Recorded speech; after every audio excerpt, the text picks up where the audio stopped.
तो welcome back to my YouTube channel study maths 91। तो मैं आप लोगों के लिए लेके आई हूँ जो अभी आपका 23 की फर्स्ट शिफ्ट का 23/8, ठीक है, 23/8/2024 की फर्स्ट शिफ्ट का जीएस, पूरी जीएस, फुल जीएस का पूरा सॉल्यूशन। तो जो लोग अब सेकंड शिफ्ट वाले तो पेपर देने जा चुके होंगे, तो जो 24, 25 और 30, 31 उनके लिए बहुत बहुत बेनिफिट होने वाला है। और जो बच्चे पेपर दे के आ चुके हैं वो अपना चेक कर सकते हैं उनके कितने क्वेश्चन सही हो पा रहे हैं जीएस में, ठीक है। तो ये सभी के लिए इंपॉर्टेंट क्लास है, आप लोग चेक करिए आपके कितने क्वेश्चन हो पा रहे हैं सही काट पीट कर, ठीक है, जिससे आपका स्कोर आपको पता चलेगा और फिर आप आगे की तैयारी कर पाएंगे। तो ठीक है, चलिए स्टार्ट करते हैं।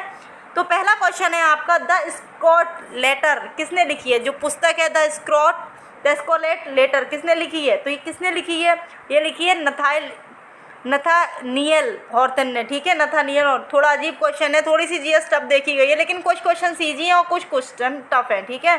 तो चलिए, तो ऐसा तो होता ही है जीएस में। बाकी हिंदी आपकी अच्छी आई थी, है ना, आपको मैथ और रीजनिंग का भी सॉल्यूशन दिया जाएगा। नेक्स्ट क्वेश्चन है, उपयोगकर्ताओं के बीच लगातार संचार को प्रोत्साहित करने के लिए किस सोशल मीडिया प्लेटफॉर्म में स्ट्रिक्स नामक सुविधा है? तो देखिए, स्ट्रिक्स नामक सुविधा की अगर हम बात करते हैं तो इंस्टाग्राम में भी नहीं है, ट्विटर में भी नहीं है, फेसबुक में भी नहीं है, किसमें? स्नैपचैट में है, ठीक है। तो ऑप्शन ए बिल्कुल ठीक है।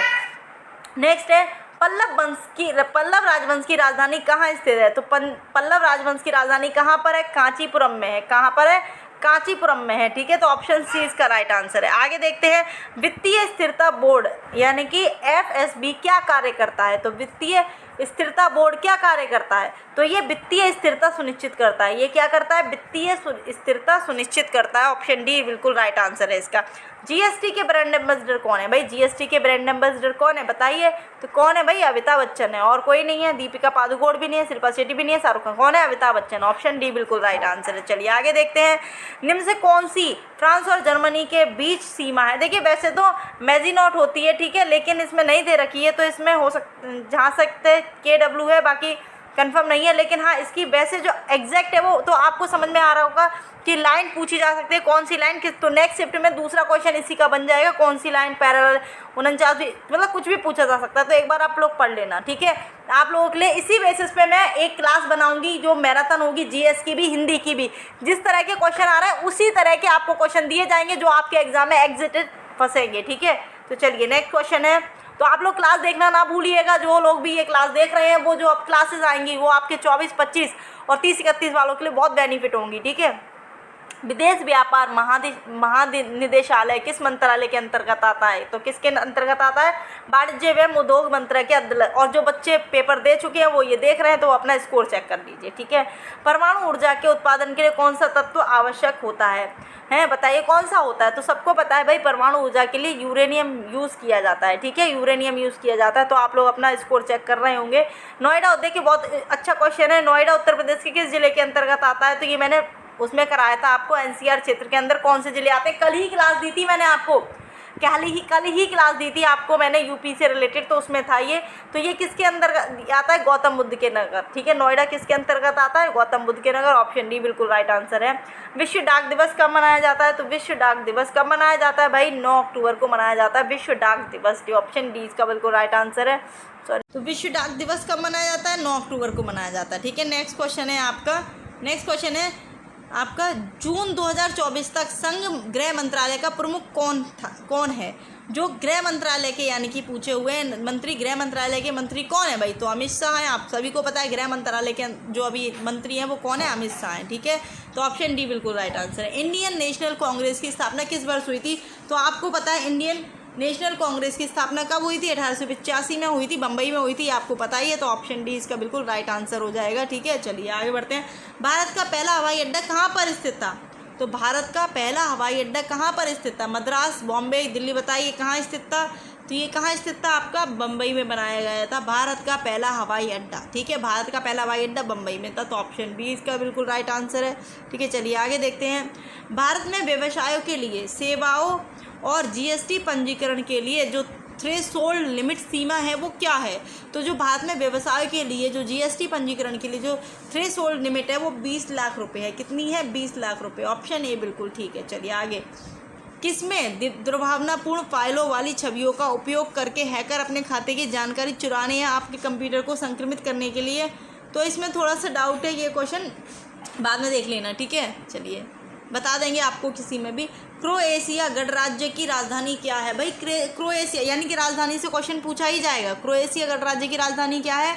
तो जाग्रेब है, ठीक है, जाग्रेब है। यानी कि आप राजधानी वाली क्लास हम करा देंगे एक बार, और एक बार जो इम्पोर्टेंट है तो वो पूछ लेंगे, बाकी आप लोग राजधानी की क्लास देख लीजिए, ठीक है। आतंकवाद से लड़ने में, जो बच्चे आप क्लास देख रहे हैं वो आतंकवादी की क्लास देख लीजिए, वो आतंकवादी कह रहे हैं, आपकी जो राजधानी की क्लास देख लीजिए और आपकी मुद्राओं की क्लास देख लीजिए, ठीक है। आतंकवाद, नेक्स्ट क्वेश्चन है, आतंकवाद से लड़ने में सूचना साझा करना किन तरीकों से महत्वपूर्ण हो जाता है? तो ये किस तरीकों से? ये आतंकवादी संगठनों को सुरक्षा, ठीक है, ऑप्शन ए बिल्कुल राइट आंसर हो जाएगा इसका। चलिए आगे। भारत के किस पड़ोसी देश को थंडर ड्रैगन भूमि के नाम से, ये सबको पता है कि भूटान को कहते हैं थंडर बोल्ट, ठीक है, थंडर ड्रैगन की भूमि, तो भूटान को कहते हैं, तो ऑप्शन बी बिल्कुल राइट आंसर है, ठीक है। चलिए आगे बढ़ते हैं। इनमें से कौन सा सोशल मीडिया प्लेटफॉर्म नहीं है? कौन सा सोशल मीडिया नहीं है? तो देखो, इंस्टाग्राम भी सोशल मीडिया, ट्विटर भी है, फेसबुक भी है। गूगल आपका नहीं है, गूगल सर्चिंग प्लेटफॉर्म है, ना कि सोशल मीडिया प्लेटफॉर्म है, ठीक है। तो चलिए नेक्स्ट क्वेश्चन है, निम्नलिखित किस प्रकार का प्रदूषण संबंध ये क्या त्वरित यूट्रोफिकेशन है? तो कौन सा प्रदूषण है भाई? वो कौन सा है? जल प्रदूषण, ठीक है। वाटर पॉल्यूशन जो है वो आपका कैसा है? त्वरित यूट्रोफिकेशन है, ठीक है। चलिए नेक्स्ट है, 1946 के विमुद्रीकरण के दौरान आरबीआई के गवर्नर कौन थे? तो कौन थे? यानी कि सीडी देशमुख, इनका नाम, ये आपको कंफ्यूज ना हो जाना, ये चिंतामण द्वारकानाथ, तो इन्हीं का नाम है सीडी देशमुख, तो ऑप्शन सी बिल्कुल राइट आंसर। देखिए, विमुद्रीकरण से इस बार भी क्वेश्चन पूछ लिया है, तो हो सकता है आपकी नेक्स्ट शिफ्ट में दूसरा क्वेश्चन पूछ लिया जाए कि जो 2016 में विमुद्रीकरण हुआ था उस समय कौन थे, तो कुछ भी पूछा जा सकता है, ठीक है। नेक्स्ट क्वेश्चन, भारतीय संविधान को कौन सा भाग राज्य के नीति निर्देशक सिद्धांतों से संबंधित है? तो बताइए भाग कौन सा भाग है, बताइए। राज्य के नीति निर्देशक से संबंधित कौन सा भाग है? तो कौन सा भाग है भाई? आपका भाग 4 है, ठीक है। चलिए आगे बढ़ते हैं। पुस्तक ए लाइफ ऑफ मिस स्पेंट किसके द्वारा लिखी गई है? तो किसके द्वारा लिखी गई है? ये सूर्यकांत त्रिपाठी निराला के द्वारा लिखी गई है, तो ऑप्शन बी बिल्कुल राइट आंसर है इसका। चलिए आगे। आसमान में नीलेपन का मुख्य कारण क्या है? भाई आसमान में वो जो नीले रंग का जो कारण होता है वो क्या है? वायु के अणुओं के द्वारा सूर्य के प्रकाश का प्रकीर्ण होता है, यानी कि बिखराव होता है। जब सूर्य का प्रकाश प्रकीर्ण यानी बिखरता है तो आपके नीलेपन का कारण होता है, ऑप्शन ए बिल्कुल राइट आंसर है, ठीक है इसका। चलिए आगे। रमन सुब्बा राव, जिनका हाल ही में निधन हो गया, वो किस खेल से जुड़े थे? तो जो रमन सुब्बा राव थे वो क्रिकेट खेल से जुड़े हुए थे। किससे? ना तो इससे थे ना इससे, किससे थे? क्रिकेट से थे, ऑप्शन ए बिल्कुल इसका आंसर है। चलिए आगे देखते हैं। प्रायद्वीपीय भारत की सबसे लंबी नदी का नाम बताइए। तो प्रायद्वीपीय भारत की सबसे लंबी नदी है गोदावरी। कौन सी नदी है? गोदावरी, ठीक है, गोदावरी। चलिए, NHRC की फुल फॉर्म क्या है? तो क्या हो जाएगी इसकी? National human rights commission of India. तो कौन सा ऑप्शन है? National human rights commission of India, यानी कि ऑप्शन सी बिल्कुल राइट आंसर हो जाएगा, ठीक है। चलिए नेक्स्ट है आपका, वर्ष 1985 में कौन सा अंतर्राष्ट्रीय वर्ष घोषित किया गया था? तो इसका राइट आंसर है आपका युवा, ठीक है।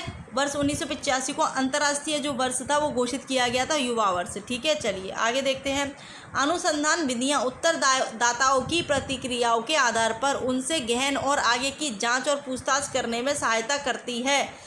तो कौन सी मतलब करती है? इसमें भी थोड़ा सा डाउट है, क्या हो सकता है इसमें? मिश्र अनुसंधान विधियां उत्तरदाताओं की प्रतिक्रियाओं के उनसे गहन और आगे की, तो एक्शन हो सकता है इसमें, ठीक है ना, इसमें एक्शन हो सकता है, बाकी थोड़ा डाउट है, वैसे मेरे हिसाब से एक्शन होगा इसमें, ठीक है। चलिए आगे। BRI का पूर्ण रूप क्या है? तो belt and road initiative, belt and road initiative, ठीक है। तो कौन सा सही है? बेल्ट एंड रोड, ठीक है, तो बेल्ट एंड रोड इनिशिएटिव, ठीक है। तो ऑप्शन आपका ए बिल्कुल ठीक है, ठीक है। चलिए, इसकी फुल फॉर्म है बेल्ट एंड रोड। की विशिष्ट व्यक्तियों को उस संगठन की सुरक्षा की खतरे में डालने की कोशिश करता है जिसके लिए वे काम करते हैं, तो इसे हम कहते हैं स्पीयर फिशिंग। क्या कहते हैं? स्पीयर फिशिंग कहते हैं, ऑप्शन बी बिल्कुल राइट आंसर है इसका, स्पीयर फिशिंग कहते हैं, ठीक है। चलिए आगे। पहली बार राष्ट्रीय कृषि नीति कब घोषित की गई थी? तो पहली बार राष्ट्रीय कृषि घोषित की गई थी वो जुलाई 2000 में की गई थी। कब की गई थी? जुलाई 2000 में, ठीक है। चलिए आगे देखते हैं। वर्ष में अंतर्राष्ट्रीय मानवाधिकार कानून के प्रवर्तन के लिए संयुक्त राष्ट्र मानवाधिकार आयोग को संयुक्त राष्ट्र मानवाधिकार परिषद द्वारा प्रतिस्थापित किया गया था, तो ये इसका आंसर 2016 हो जाएगा, 2016 में किया गया था, ठीक है। अफ्रीका के आर पार दौड़ लगाने वाले पहले व्यक्ति कौन बने हैं? भाई अफ्रीका के आर पार जो दौड़ लगाने वाले वो पहले व्यक्ति हैं वो रस कुक हैं। कौन है? रस कुक, ऑप्शन डी बिल्कुल राइट आंसर। चलिए आगे देखते हैं। भारतीय कृषि अनुसंधान ने भारत में संरक्षित बासमती किस्मों की खेती के लिए किस देश के खिलाफ कानूनी कार्रवाई की मांग की है? तो भाई पाकिस्तान के खिलाफ मांग की है। ठीक है, किसके खिलाफ की है? पाकिस्तान के। कौन सा भारतीय राज्य अपनी अनूठी बार्ली चित्रकला के लिए जाना जाता है? कौन सा जाना जाता है? महाराष्ट्र जाना जाता है अपनी बार्ली चित्रकला के लिए। ठीक है, चलिए चिकनकारी, ये सबको पता होगा भाई। चिकनकारी एक पारंपरिक कढ़ाई शैली है जो कहाँ की है? चिकनकारी चिकनकारी लखनऊ की सबसे फेमस जो कढ़ाई शैली है तो लखनऊ की है। ठीक है, चलिए तो नेक्स्ट में कुछ और पूछा जा सकता है। नेक्स्ट है आपका महासागरीय अम्लीयकरण का प्राथमिक कारण क्या है? तो क्या कारण है इसका?